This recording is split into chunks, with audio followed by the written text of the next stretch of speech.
പത്മ ലളിതാ സഹസ്രനാമം അടുത്ത വരികളിലേക്ക് കടക്കുന്നു. കുലദേവത എന്ന സങ്കല്പവും ധ്യാനവും ശ്രീവിദ്യാ ഉപാസനാ പദ്ധതികളായ കൗളാചാരം, സമയാചാരം, ശിവത്വം എന്നിവ അടങ്ങിയ വരികളാണിന്ന്. കുലാംഗന, കുലാന്തസ്ഥ, കൗലിനി, കുലയോഗിനി. കുലം നമ്മളുടെ ശരീരം എന്നുള്ള കുലം, സ്വക്ഷേത്രം. പിന്നീട് ഗൃഹം, അതിനുശേഷം ദേശം, രാജ്യം, പിന്നീട് മാത്രമേ ബ്രഹ്മാണ്ടമുള്ളൂ. അപ്പോൾ ആദ്യം നമ്മളുടെ പിതൃക്കളിൽ നിന്നും ആരംഭിക്കുന്നു. നമ്മളുടെ ശരീരം എന്നത് പിതൃക്കളുടെ DNA ആണ്. അപ്പോൾ ശരീരത്തിനുള്ളിൽ നിന്നും പുറത്തേക്ക് വരുന്ന അവസ്ഥ. എന്നാൽ ഉള്ളിൽ ആ ശിവത്വത്തെ പ്രാപിക്കുകയും ചെയ്യുന്നു. അതാണ് ഈ വരികൾ. അപ്പൊ കുല അങ്കന, കുലം എന്നുള്ളത് ശരീരമാണെങ്കിൽ ആ കുലത്തിന്റെ അങ്കനയായി വസിക്കുന്നവൾ. അങ്കന എന്നാൽ മനോഹരി എന്നുള്ളൊരർത്ഥവുമുണ്ട്. അപ്പോ മനോഹരം എന്നുദ്ദേശിക്കുന്നത് മനസ്സിനെ ഹരിക്കുന്നവളാണ്, മനസ്സിലൂടെ.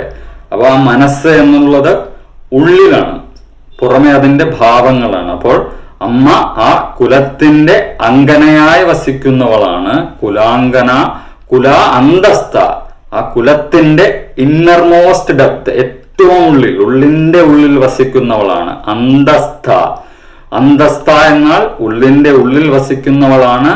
അറ്റ് ദി എൻഡ് ആണ്, അവസാന വാക്കും അമ്മ തന്നെയാണ്. അതാണ് ശക്തി. കുലാ അന്തസ്ഥ കൗലിനി, കൗളാചാരത്തെ കുറിക്കുന്ന വാക്കുമാണ്.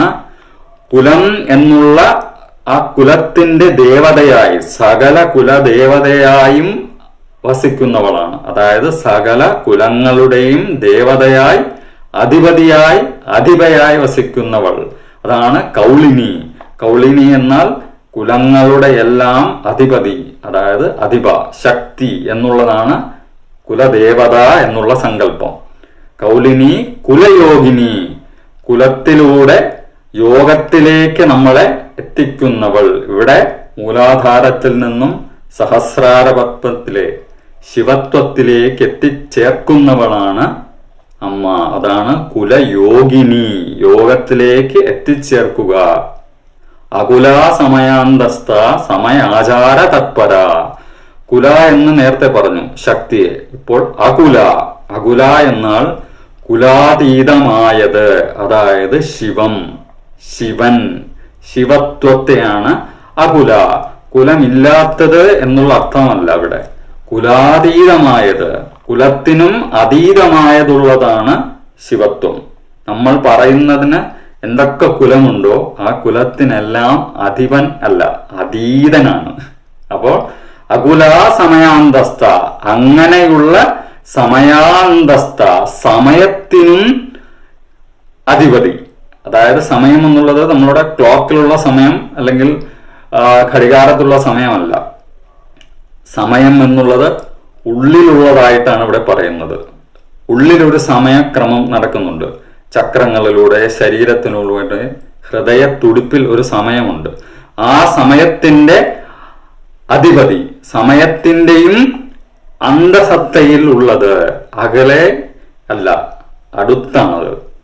അകലെ എന്ന് കരുതിയാൽ അകലെ പോവും, അടുത്ത് ഉള്ളിലാണത്. അതാണ് അകുല സമയാന്തസ്ഥ. സമയാചാരം എന്നുള്ളത് പദ്ധതി സകല ഉപാസനകളെയും സകല സാധനകളെയും ഇന്റേണലൈസ് ചെയ്യുന്ന അവസ്ഥയാണ്. ശ്രീചക്ര ഉപാസന, യന്ത്രോപാസന പുറമെ എപ്രകാരമൊക്കെ ചെയ്യുന്നു അതേ സത്യത്തോടുകൂടി ഉള്ളിലേക്ക് കൊണ്ടുവരുന്ന പദ്ധതിയാണ് സമയാചാരം എന്നുള്ളത്. പുറമേ ഉള്ളത് വേണ്ട എന്നുള്ളതല്ല.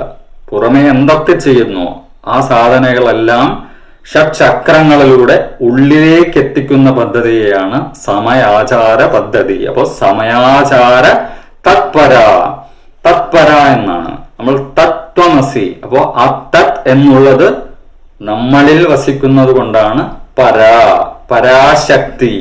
ആ പര ഇപ്പോൾ നമ്മളുടെ ഉള്ളിലുള്ളതിനാലാണ് തത്പര.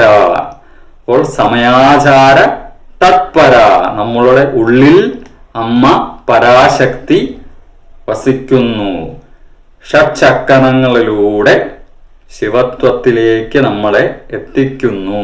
അതാണ് വരികൾ. കുലാംഗന, കുലാന്തസ്ഥ, കൗലിനി, കുലയോഗിനി, അകുലാ സമയാന്തസ്ഥ സമയാചാര തത്പര. ശാന്തി ശാന്തി ശാന്തി. അമ്മേ ശരണം. പത്മ.